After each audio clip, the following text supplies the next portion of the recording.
네, 여러분 오늘도 참으로 좋은 날입니다. 평강이 고요함이 여러분에게 가득하기를 바랍니다. 저는 지난 20여 년간 임상에서 꿈 분석 심리 치료를 해왔고요.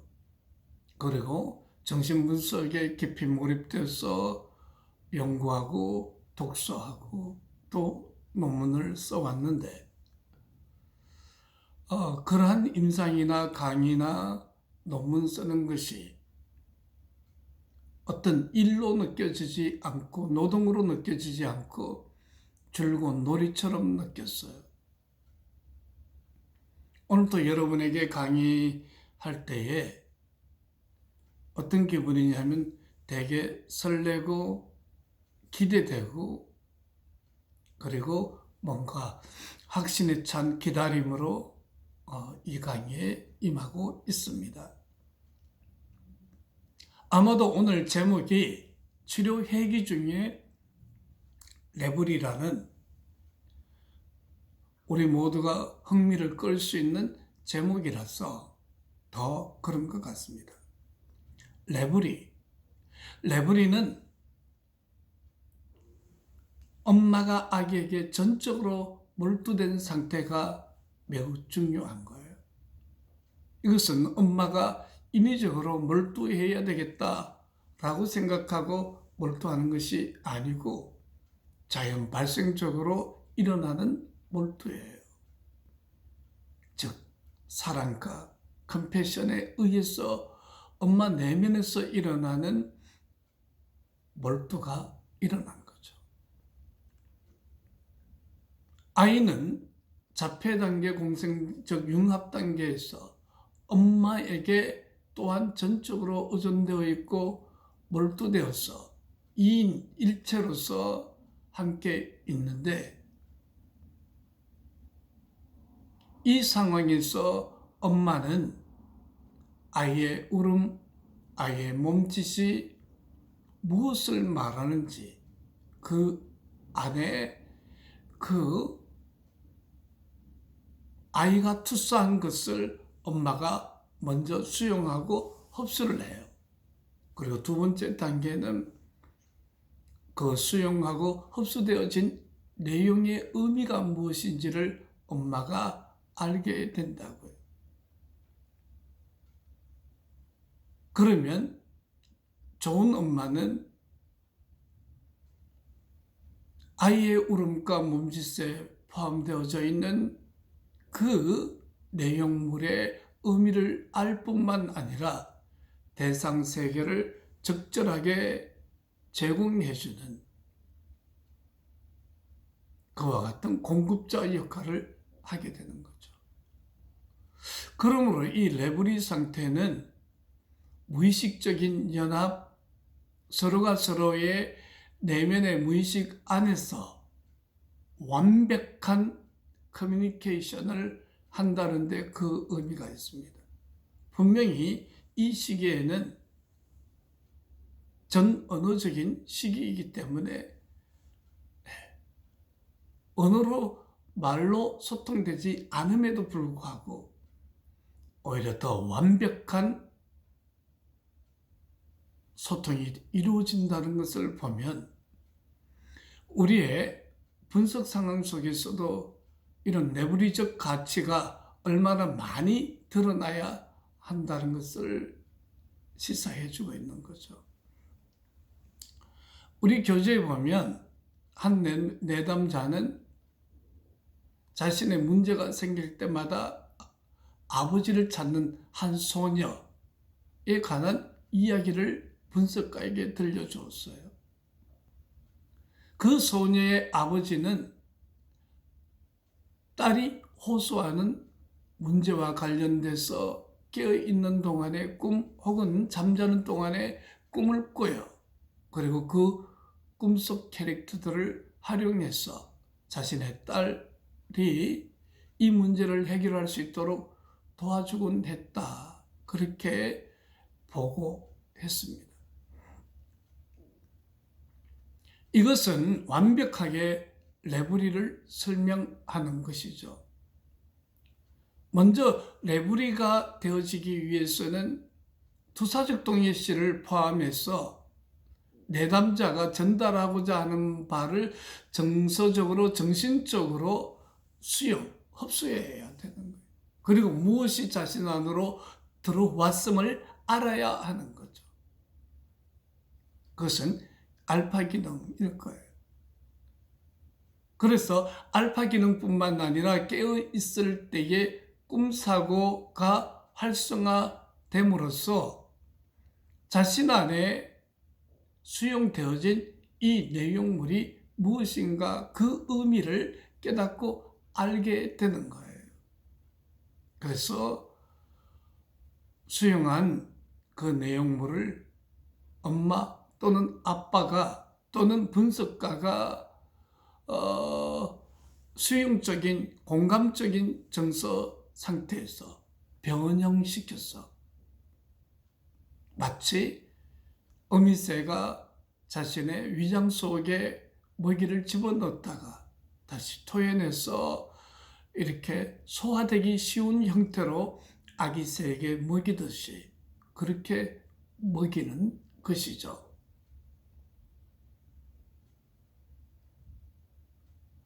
그때 깨어 있을 때의 꿈사고와 접촉할 수 있는 역량이 꿈 분석가에게 매우 필요하다는 것입니다. 마치 엄마가 분명히 무의식적으로 아이와 소통을 하는데 깨어 있으면서 소통하는 것과 같은 상태라고 말할 수 있겠습니다. 그러므로 치료가 되려면 치료자가 내담자의 불안과 투사적 동일시를 온전히 받아들여야죠. 수용, 흡수를 해줘야 돼요. 그리고 소화하고 변형하여 생각할 수 있는 자료로 만드는 과정이 필요하죠. 그 딱딱한 음식을 엄마가 씹어서 녹여주지도 않는 채 아기의 입속에 집어넣으면 아기는 숨이 막혀 죽을 거예요. 마찬가지로 치료자도 이렇게 자신 안에서 소화시키고 변형해서 되돌려줄 수 있는 내부리 능력이 매우 중요하다. 그러므로 치료자의 레벨이 없이는 임상에서 어떤 변화도 일어나지 않는다. 그렇게 말할 수 있습니다. 첫 번째 임상으로 마우리치의 그 도화선을 생각해 볼 수 있는데요. 이 아이는 재능이 뛰어난 소년이었어요. 마우리치는 접촉하는 모든 대상에게 철수하거나 아니면 정서적인 폭력을 가하거나 이 두 가지가 번갈아 가면서 일어나는 거예요. 그리고 습관적으로 부모를 난처하게 만들곤 합니다. 예를 들면 폭죽놀이에 아이가 빠졌는데 엄마 아빠가 놀라도록 그 폭죽을 갑자기 터뜨리곤 했던 적이 있어요. 그래서 자신의 첫 번째 회개에서 폭죽은 무엇이었느냐? 정서적인 폭력, 즉 자신의 폭력성을 관리와 통제 하에서 표현하는 나름대로의 방식이었던 것이죠. 그리고 접촉을 차단하고 철수할 때는 감정의 폭발을 막을 수가 없다고 느낄 때 또는 그러한 것들이 너무 위험하다고 느꼈을 때에 일종의 회로 차단기, 합선이 되면 일단 안전기를 내리면 전기가 안 통하니까 끌 수 있잖아요. 그렇게 회로 차단기를 말하는 거죠. 하지만 이 감정들에 가까이 갈 수 있었던 것은 그가 작은 귀여운 고양이들, 큰 고양이들, 해적들 등과 같은 다양한 폭죽 이야기를 페로에게 들려주고 난 다음이에요. 어떻게 다양한 폭죽을 통해서 페로는 마우리츠의 적극적이고 공격적인 부분, 이거는 큰 고양이에 해당되고요. 작고 귀여운 고양이는 부드럽고 다정스러운 부분이라고 말할 수 있겠어요. 그리고 해적들은 자신 안에 포식적이고 폭력적인 부분인 거죠. 이와 같은 세 가지가 통합적으로 이해가 되어졌다.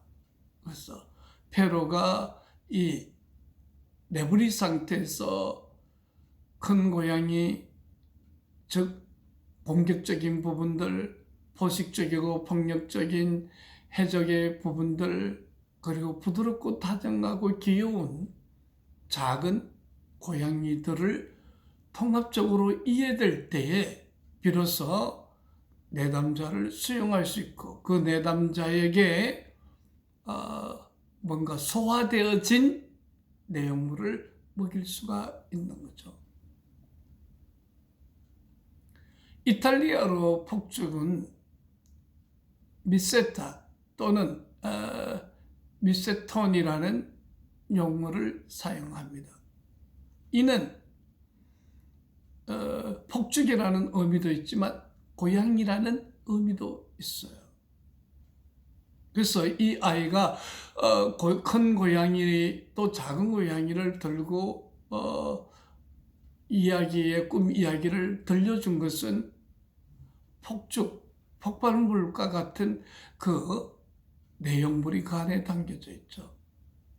특별히 미세타는 작은 고양이 또는 작은 폭죽이라고 하고, 미세토니는 큰 폭죽, 큰 고양이를 뜻하는 것이에요.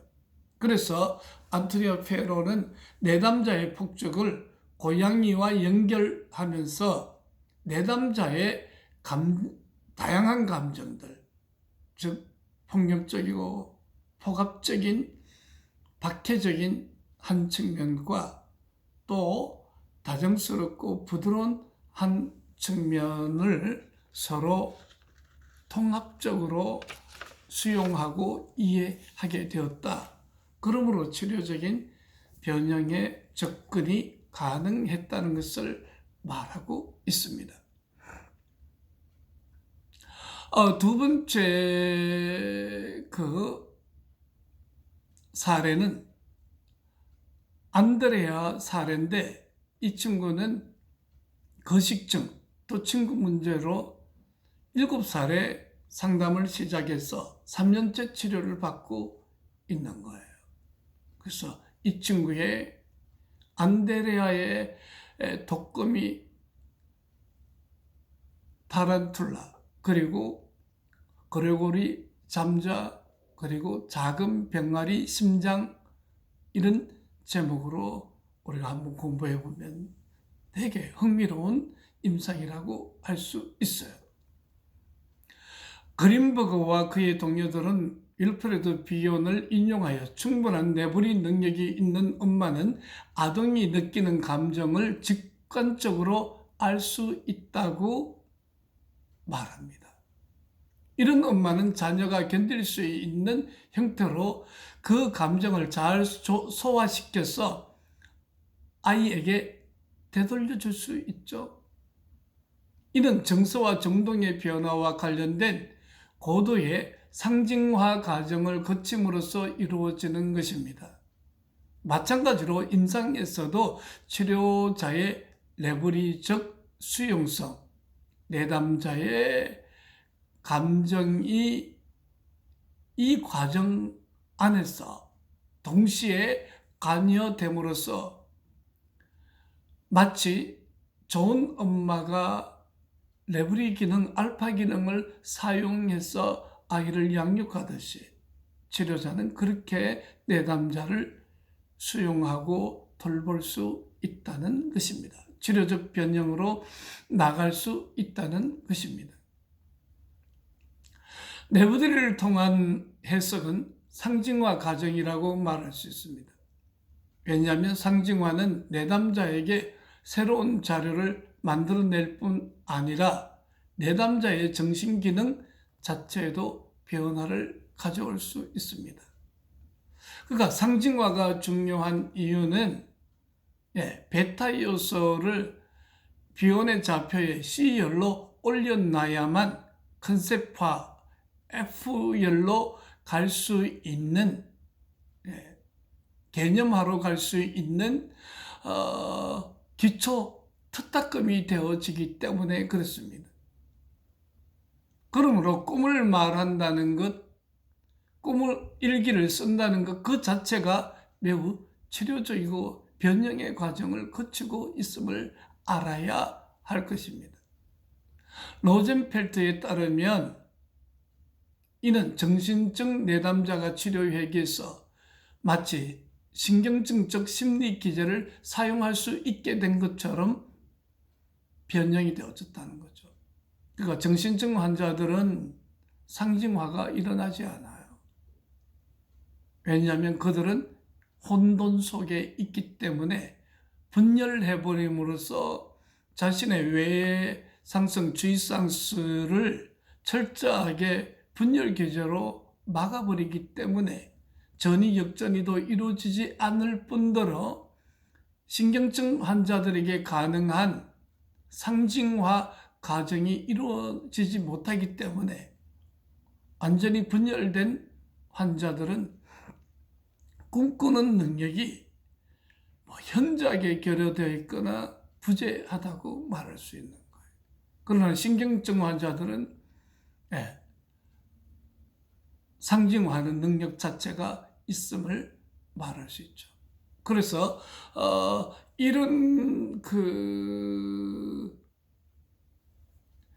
어떤 레버리 상태가 이루어지면 정신증 환자도 신경증 환자처럼 정신화로 갈 수 있는, 멘탈라이제이션으로 갈 수 있는 심볼릭을 만들어낼 수 있음을 보여주고 있습니다.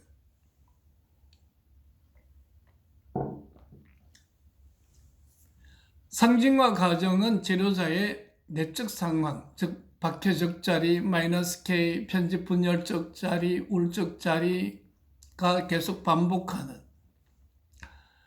그리고 내담자의 원초적 정신 상태로부터 지속적으로 위협을 받는 거죠. 그러니까 상징화로 가지 못하게 방해를 받는단 말이에요. 그래서 치료자가 두렵고 고통스러운 이야기를 잘 담아내지 못하고 거부하려는 마음이 있다면 이것 역시 상징화로 나가기가 어려울 뿐만 아니라 치료자 자신의 어떤 견디는 힘이 약함으로 내담자로 하여금 상징화 과정으로 가지 못하도록 영양 부족 상태에 있다, 그렇게 말할 수 있겠어요. 그때 치료자는 이론으로 도피하죠. 이론 안으로 숨어버리면 모든 것들을 그야말로 주지화되어진 상태에서 자신의 감정의 고통을 느끼지 않는 채에 말할 수 있으니까. 그러므로 이것은 자폐적인 방어다, 그렇게 말할 수 있겠어요. 이론적인 부분은 이렇게 하고, 먼저 안드레아를 한번 봅시다. 이 친구는 3년째 치료를 받았는데 첫 치료가 7살이었으니까 지금은 한 10살, 11살 된 아이죠. 이 소녀는 심각한 신체적 장애 때문에 성형수술을 몇 차례 받은 적이 있어요. 이게 나쁘다는 거예요. 생애 초기가 담아주고 홀딩 엔바이러먼트가 되어줘야 되는데 끔찍한 경험을 생애 초기에 한 거예요. 그래서 생애 초기에 끔찍한 경험, 특별히 육체적인 고통 때문에 고통했던 사람들이 장성하고 난 다음에 심리적인 문제가 발생하는 일들이 무척 많아요. 안드레아는 멋진 그림들을 치료회계에 가져왔어요. 그리고 그림 중 하나는 세쪽 면에 풀칠을 해서 만든 종이 2장으로 된 커다란 주머니가 중간에 붙어 있었어요. 그러니까 입구가 있고 그 중간 주머니에 종이 주머니를 만들어 온 거죠. 그래서 그게 뭐냐고 물었더니 아니에요. 그냥 장난으로 한 거예요. 근데 그 주머니를 열어서 털어봤더니 타란툴라, 즉 이게 독거미이거든요. 그 단어가 쓰여진 작은 종이들이 수백 개가 쏟아져 나왔던 거죠. 페로는 그 순간에 얼어버렸어요. 놀랐죠. 그리고 무슨 말을 해야 할지 알 수 없었어요. 즉 안드레아 안에 있는 끔찍한 타란툴라, 독거미가 자신을 장악하고 있음을 보여주고 있잖아요. 그래서 페로는 여러 생각이 떠올랐습니다. 혹시 지난 주간에 내가 분석한 것을 이 타란툴라로 가져온 것일까? 그래서 분노하는 표시일까? 아니면 거미들은 그의 내면 세계일까? 그리고 이 거미는 무엇을 상징하고 어떤 사건을 의미할까? 페로는 이게 소화되지 않았어요. 그리고 뭔가 답답하다는 느낌을 가졌어요. 꽉 막혔어. 그리고 끔찍한 것이 자신 안으로 스며오도록 자신을 내어주어야만 할 것 같았어요. 정체모를 그 어떤 것에. 그리고 이제 주머니를 치우고 난 후에 치료가 끝난 후에도 안토니오 페로는 타란툴라로 가득 찬 주머니와 거울에 대해서 생각하고 주머니 속에 수백 마리 타란툴라가 있다는 것을 생각했어요.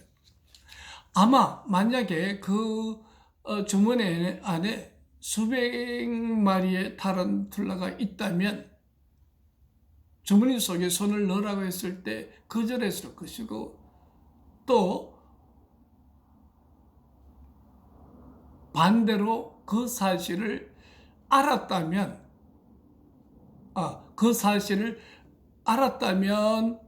거절했을 것이고, 몰랐다면 손을 넣었다가 공포에 질려서 그 손을 뺐을 거예요. 아마 페로는 두 번째였던 거죠.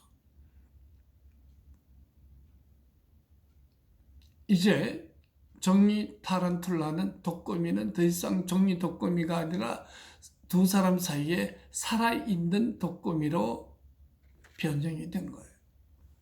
그러나 안토니오 페로는 도망치지 않고 무서운 독거미를 직면한다는 것은 얼마나 힘든 일인가. 두려워서 손을 빼려고 한다면 도망치고 싶은 마음은 이상한 것일까? 뭐 그런 생각을 하면서 안드레아는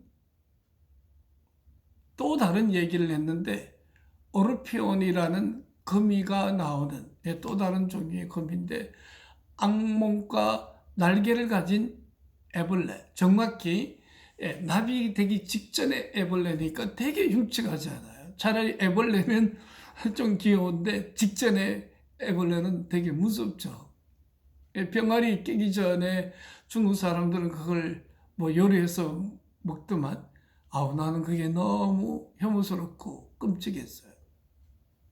그런 꿈에 대한 보고를 했어요. 그리고 그 다음에 이게 안드레아는 자신이 아마 학교 수업 시간에 쓴 종이를 갖고 왔는데, 그 종이에는 속담이 적혀져 있었어요.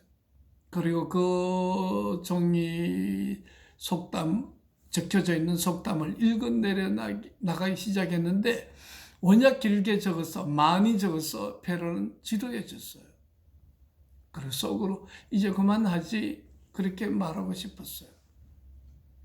그러나 아이는 자신의 말을 듣고 싶어하지 않을 것 같아서 참고 있었는데, 속담 암송이 끊임없이 계속되는 동안에 어느덧 안드레아의 그 속담의 암송은 페로에게 자장가처럼 들렸어요. 그리고 여러 가지 생각이 떠올랐고, 그 생각들이 있는 고리를 작성했던 거죠. 그때 페로는 그레고르 참자가 떠올랐습니다. 그레고르 참자는 그 카프카의 변신에 나오는 주인공이에요. 일단 간략하게 얘기하자면 그레고르 참자는 여동생과 노모를 모시고 사는 노총각이었어요.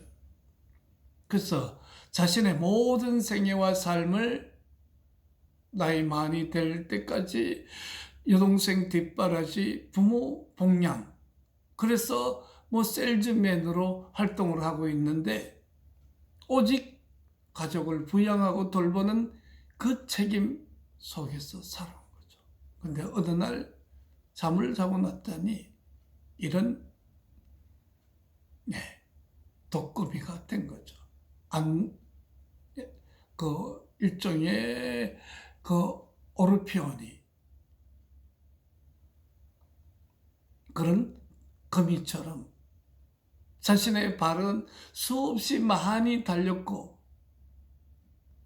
그리고 공중에서 이 발들이 바르르 떨고 있고, 몸은 흉측한 괴물의 벌레의 몸으로 바뀌어져 있고. 그래서 여동생이 이 사실을 제일 먼저 발견했어요. 엄마 아버지가 또 발견을 했어요. 근데 이들의 태도가 놀라워요. 어떻게 하면 이 벌레가 된 자신의 아들, 오빠에 대한 소문이 밖으로 새어나가지 않을까 급급하는 가족들.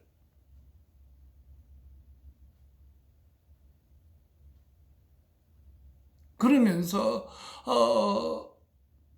그레고리 참자는 지금까지 엄마, 아버지, 동생을 부양하기 위해서 자신의 일평생을 살아왔건만 저들이 내가 벌레가 되니까 아무 쓸모없는 존재로 여기고 이렇게 버리는구나. 그리고 마침내 그 벌레를 치우게 되고 없애게 되죠.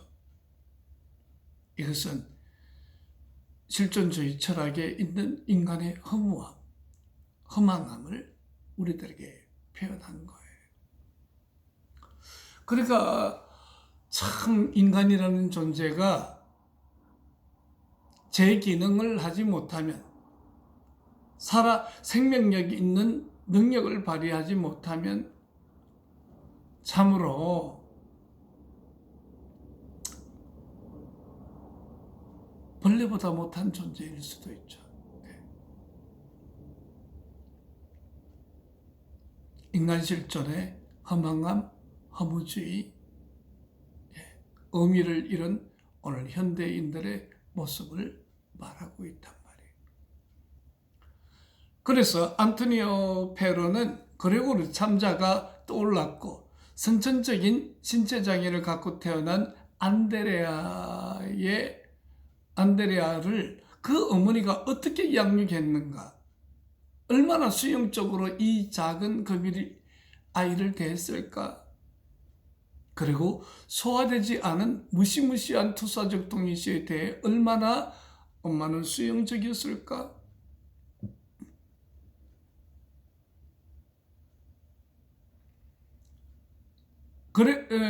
그레고리 참자 변신에 나오는 그 주인공은 반대의 변신 과정을 거쳤지만 안드레아는 그 변형에 대해서 생애 초기부터 이런 몸을 가지고 태어났잖아요. 수술을 몇 번씩 하고 손가락이 제대로 되어 있지 않고 흉측한 것, 아마 그 아이가 손을 내밀면 사람들은 괴물처럼 그를 대했을 거예요.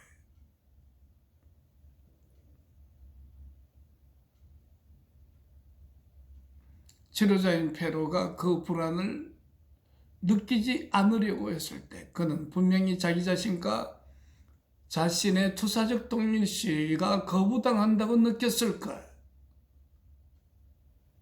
투란툴라, 그 가득한 독거미가 있는 것을 보고 페로가 뭔가 끔찍한 공포 내지는 이 아이 속에 있는 이 독거미에 대한 그 투사적 동의시를 온전하게 수용하지 못하고 피신하려고 할 때 아이는 내담자든 또 얼마나 쓸쓸했을 거예요.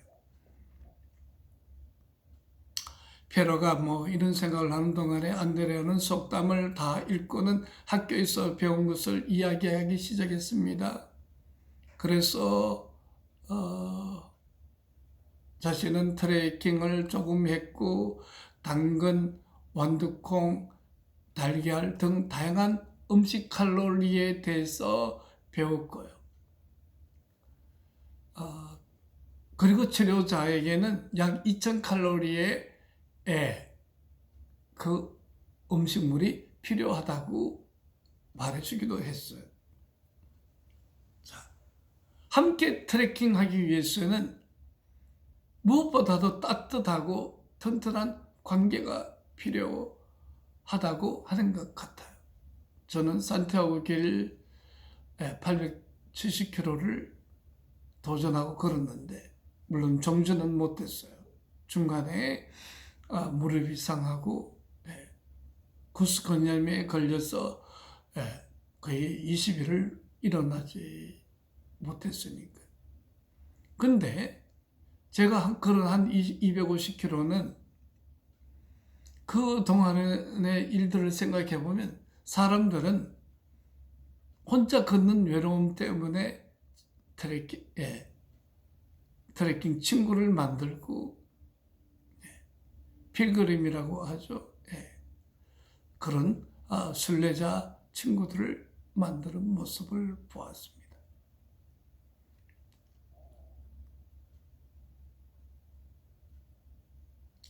그러므로 두려운 변화를 겪고 있는 안드레아가 느끼는 불안의 여정에 페로는 함께 할 수 있어야 했습니다. 페로는 그가 자기 내부에서 일어나고 있는 변화를 두려워하고 있으며 페로가 이 두려움을 함께 느끼지 않으려고 한다는 사실을 아이는 알고 있었다는 거죠. 그러면 좋은 트레킹 동반자가 되지 못하는 거죠.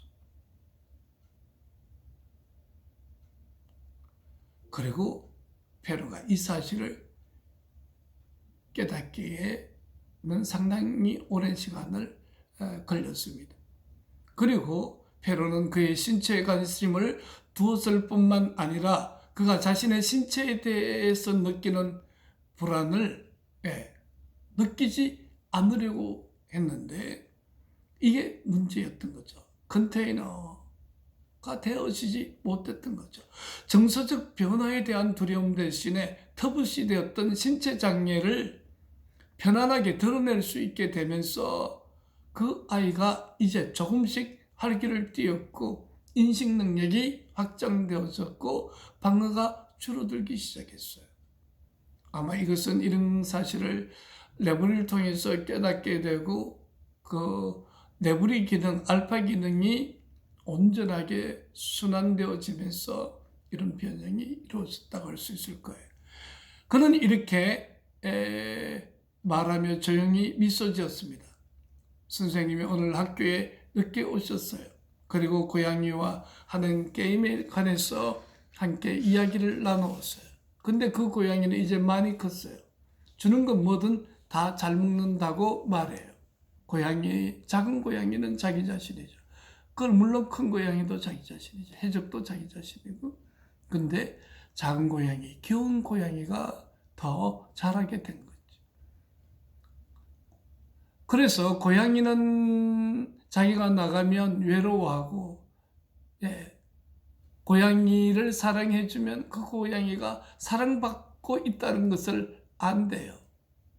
그래서 아이는 고양이를 자기와 다른 종족이 아니라 자기와 고양이는 하나임을 상징화를 통해서 알게 된 거죠. 그러므로 이 상징 안에는 작고 귀여운 고양이 나를 사랑해주고 관심을 가져다주고 돌봐주고 그리고 컨테이닝 해주세요. 변신해서 거미로 변한 그레고리가 다시 인간이 되기 위해서 지나치게 강렬한 빛이 노출되어지지 않으려고 했죠. 왜 그러냐면 강력한 빛이 노출되면 마치 필름에 찍히는 것이 인화하기 전에는 훼손되어지잖아요. 그리고 인화하고 난 다음에는 필름이 빛에 비춰도 되듯이 내부리가 있고 컨테이너가 있고 변형이 되고 난 다음에 조금씩 이 빛이 들어와야지. 확 빛이 들어오면 필름 다 상하는 거죠. 이게 필름 현상 사건을 통해서 과정을 통해서 레브리의 단계적인 기품 속에서 한 인간이 얼마나 상징화와 정신화 과정으로 나갈 수 있는가를 보여주고 있어요. 그리고 몇 달 후에 안드레아는 한 장의 종이로 특별한 쓰레기 거부통, 리퓨즈 컨테이너를 만들었어요. 이전에는 쓰레기를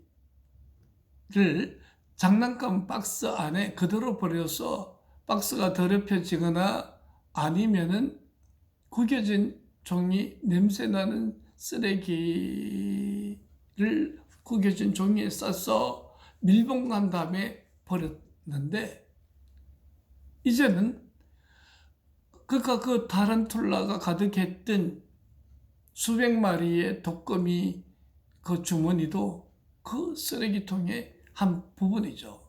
그래서 밀폐되어서 꽉 막아서 그 독거미가 못 나오게 했지만, 이제는 뚜껑이 없는 쓰레기통, 즉 열린 마음의 쓰레기를 버릴 수 있게 됐어요. 마침내 그는 병아리가 알을 깨고 나오는 다큐멘터리를 보았다. 그 얘기는 이제 병아리에게 심장이 생겼어요. 다시 뛰기 시작하는 것을 선생님도 볼 수 있을 거예요. 그렇게 고백하고 있는 거죠. 그래서 190쪽 그림 4-4는 이런 오르피온이 거미에 대해서 이야기하는 이상한 방식이, 또 타란툴라로 가득 찬 주머니, 오리피란테라는 무서움. 근데 이 무서움에서 날개 달린 애벌레, 애벌레도 완전한 애벌레도 나비도 아닌 그 중간이 얼마나 무서워요. 근데 그것은 바로 안드레아의 신체장애, 그 장애로 통한 끔찍한 수술, 그리고 나아가서는 대상관계의 피폐함, 그리고 안드레아가 사람들을 만지면 사람들이 그를 피했어. 그래서 신체장애를 가진 아이, 흉터 가득하고 손가락 없는 불완전한 아이에게 그의 엄마는 어떻게 양육했는가. 신체장애 때문에 사람들이 자신을 피하고 무수할 것이라는 사실에 대한 아이의 공포가 그 다음에 일어났고요. 그리고 이 양육 과정에서 변형 과정에 있는 아동에게 분석가는 어떻게 접근해야 하는가. 그와 나는 이 변형을 불안해하고 있는 것은 아닌가, 아니면 내버린 상태에서 온전히 컨테이너하고 있는가. 도표로 이렇게 안토니오 페로가 정리를 해봤죠. 오늘 짤막한 2가지 임상을 했습니다만은 내용이 매우 깊은 것을 봅니다. 여러분, 나중에 줌 화상 강의를 통해서 매우 상세하게 다시 한번 다룰 때에 더 큰 통찰이 생길 것입니다. 또 그때를 기대합시다. 샬롬.